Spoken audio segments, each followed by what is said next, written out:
Ajir recipe one of my favorite comfort food. It is a regional dish from the western part of Nepal.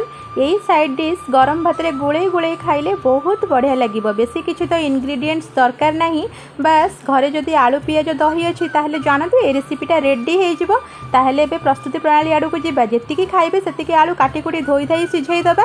एबे किछि दही नबा, खट्टा मिठा स्वाद आनिबा पई टिके चीनी पकेई दबा। स्वाद अनुसार लुण पकई कटा कंचा लंका कटा पियाज गोलमरीच गुंड दबा गोले। एबे तो आमर आलू भी सिझी गलानी। दही रे आलू को पकई देई फॉर टेम्परिंग गरम तेल रे जीरा कटा रसुण सुखिला लंका टिके हलदी भृसंग पत्र दबा फुटई यही छुंक को एथरे ऐड करदबा।